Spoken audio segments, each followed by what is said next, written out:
U Somboru 50 i neke, pamtim dobro ko juče se zbilo. Sankama smo došli sa salaša, ićemo na Bunjevačko prelo. Sankama smo došli sa salaša. Pozdrav narode, dobrodošli na moj kanal. Ja sam Radoslav i u ovom videoklipu vidjet ćete kako smo krenuli drugi dan žetvu suncokreta i onda smo zbog zelenog suncokreta prešli na, verovali ili ne, kukuruze. Tako da bi danas trebalo da posle nekih 10-ak jutara urađenih suncokreta pređemo da radimo kukuruz normalno, znači u fulu, ne ono kao kod doktor Šaleta jutro 2, pa ćete vidjeti kako je to izgledalo, kakvi su prinosi i kako smo mi to sve odradili. Uživajte!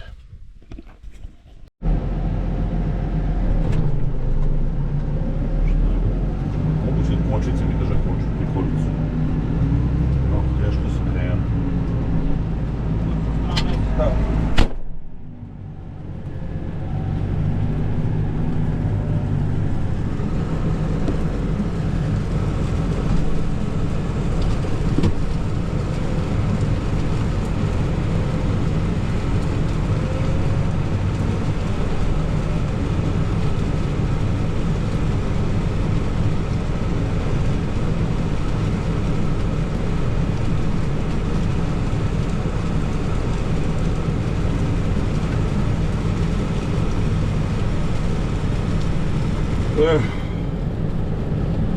Evo vidite, krenuli smo suncokret, a verovatno kad završimo još ovu njivu prelazimo na kukuruz. U stvari još imamo još jednu i onda ćemo preći na kukuruze i to ozbiljno vršiti, kao što sam vam rekao.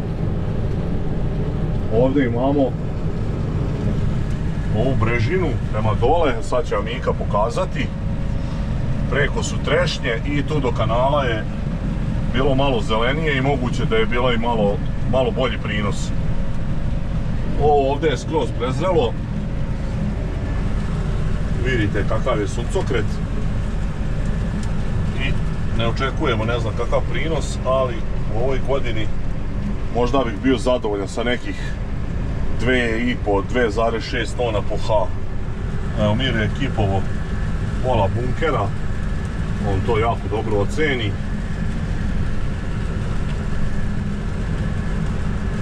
Ali dobro. Šta da se radi?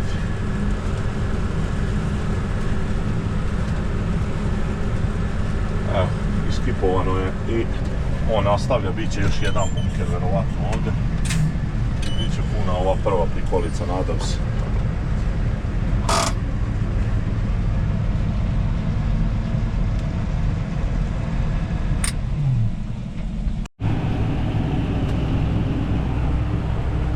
Prelazimo na kukuruz.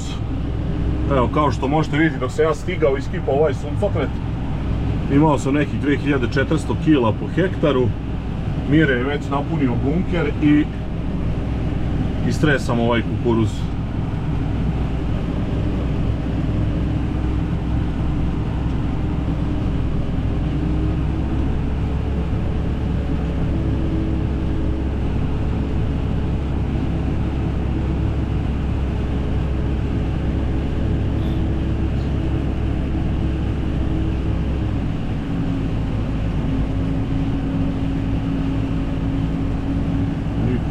Možete vidjeti ovdje uopšte nije loše.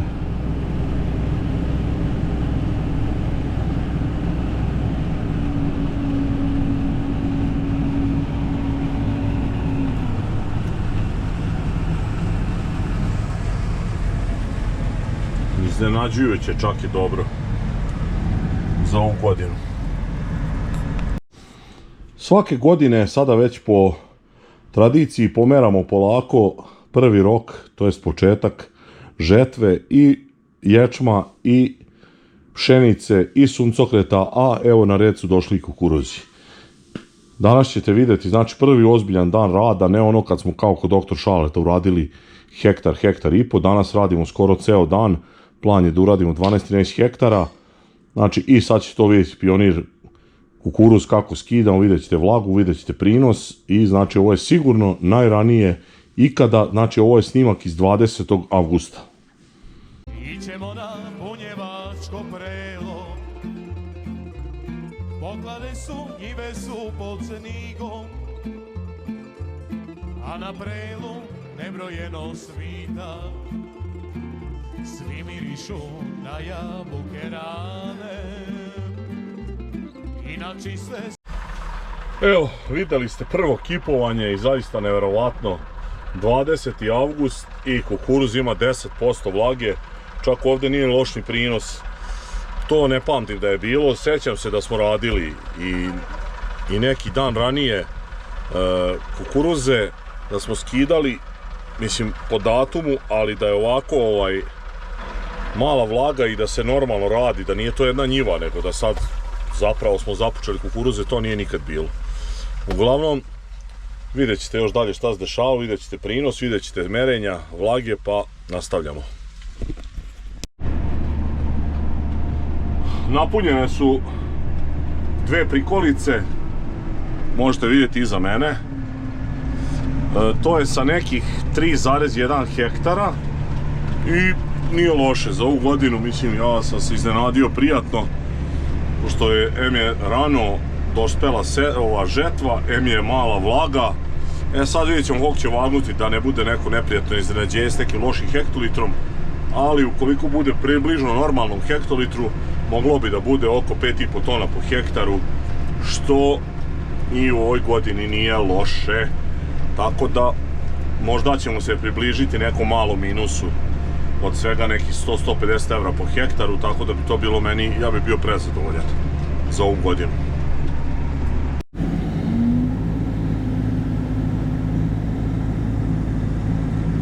Evo, kipujemo prvu, kako da kažem, pravu turu kukuruza u ovoj godini.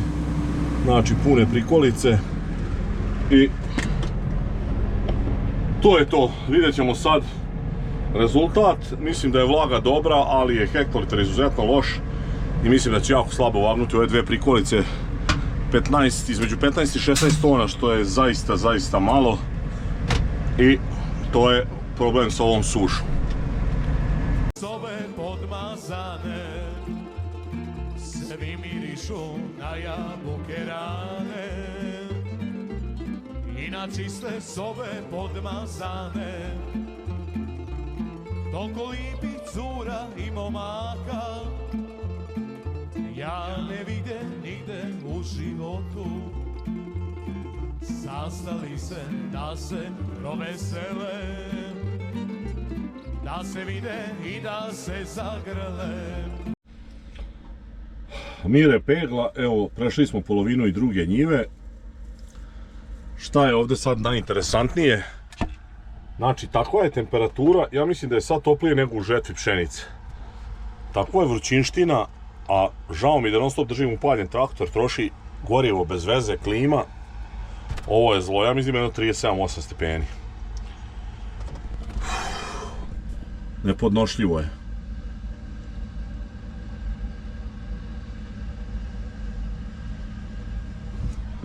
Vidite kakvi su to kukuruzi. To ni na šta ne liči i još dobro to i plaća.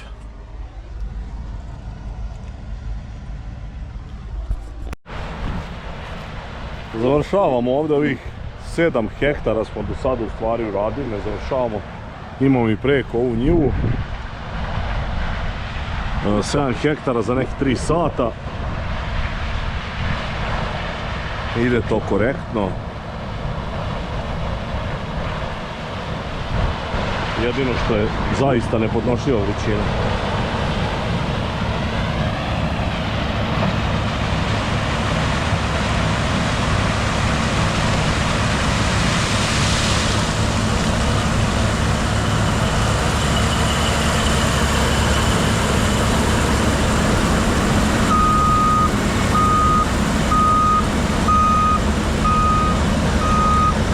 Vidite kakav je kombajn prljav.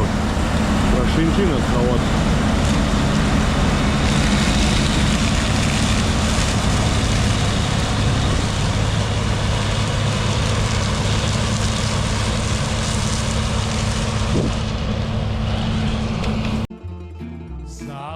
Javi se da se provesele, da se vide i da se zagrle, al mrak se spusti, zavesa se diže, na vini se zasijaše žice.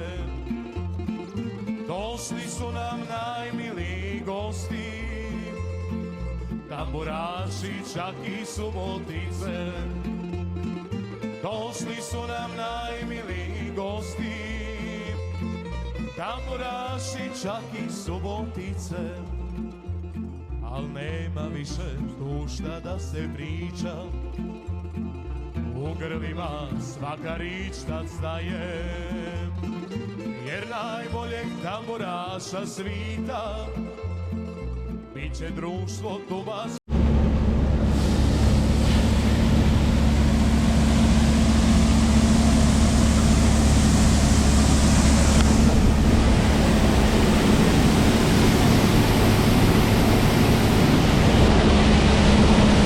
Ne mogu vam opisati koja je vrućina.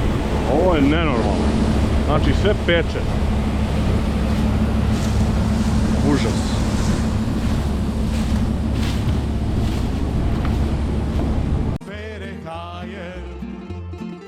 Jer najboljeg tamburaša svita biće društvo tuba sfere kaje.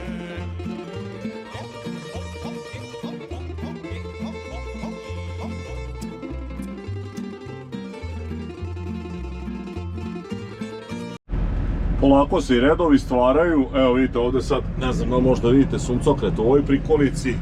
Znači problem je kad se radi dvije kulture odjednom, to je rijetko, ali evo dešava se i sad naravno jedan koš im ne radi, svi sipamo u jedan koš zbog toga što nema tamo gdje su druge povezane ćelije, pune su pšenice i evo sad problema. Sad ako nema kamiona, ne može da se tovari direktno u kamion iz koša i odmah zaostoj.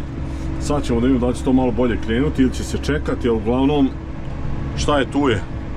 Moramo, ako bude moralo, moramo i čekati. Evo vidite šta se desi kad se ljubaviše na njivi. Tesla iz Foče, on slao ljubavne poruke i nije pazio, malo je uključio da kipuje na sve strane. Tako da i to isto, eto čisto morate biti oprezni kada pišete ljubavne poruke i kad dremate na njivi, da vam se ne bi tako nešto desilo kao njemu. Uglavnom, stalni oprez mora biti kad se radi s mašinama i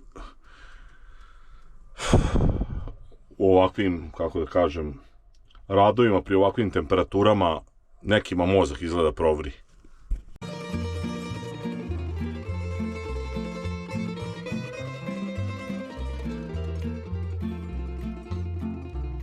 Zaigraše divojke i momci,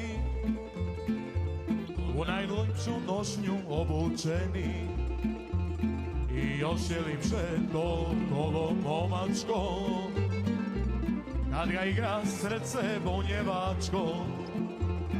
I još je lipše to kolo momačko, kad ga igra srce bunjevačko. Po ponoći svi smo jedno pili, dobro vino utrnilo sviće, igralo se i pivalo tako, ko da niko nikad umrit neće. Igralo se i pivalo tako, ko da niko nikad umrit neće. A sa strane posirale nane, glede pa se broje više puta, koliko ih je došlo iz Lemeša, iz Bajmoka, iz... Približava se polako i zalazak sunca. Tu smo negde uradili 12 hektara kukuruza i jutros onih 6-7 hektara suncokreta. Uglavnom, rezultati nisu baš ono katastrofalni, prinos je prepolovljen. Ljudi nisu ni oduševljeni, razočarani, svi su ono nekoj, kako da kažem, depresiji, blagoj. ali bez nekih previše znakova razočarenja. To me je prijatno iznenadilo. Valjda su se ljudi pomirili sa ovim kako je da je, takva je godina prošla, nema popravke i kao i svake godine poljoprivrednici se nadaju da će sljedeće godine biti bolje i pošto smo mi kao kockari nadamo se da ćemo uspjeti da se izvadimo sljedeće godine. Za sada sve slični su stalno prinosi, znači tu nekih malo jače od 5,5, između 5 i 5,5 tona, znači nešto slično kao kod doktor Šaleta. I vidjeli smo jednu njivu gdje je dobar kukuruz, međutim tu je još velika vlaga, tako da kad to budemo radili snimit ću vam isto da vidite kakav je tu prinos. Tu očekujem preko 7 tona. Mislim, kod ovih ljudi što radim usluge, nije to moje. Evo bude nekad i pun bunker, mora malo da se sačeka, ali to je sve normalno.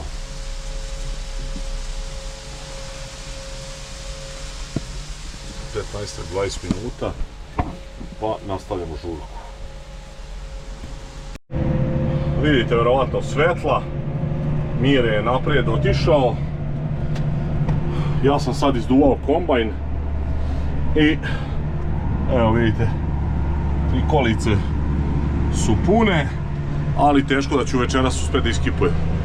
Uglavnom, toliko za ovaj, kako kažem, prvi ozbiljniji dan žetve kukuruza, znači prvi pravi dan gdje smo tu radili nekih 12 hektara.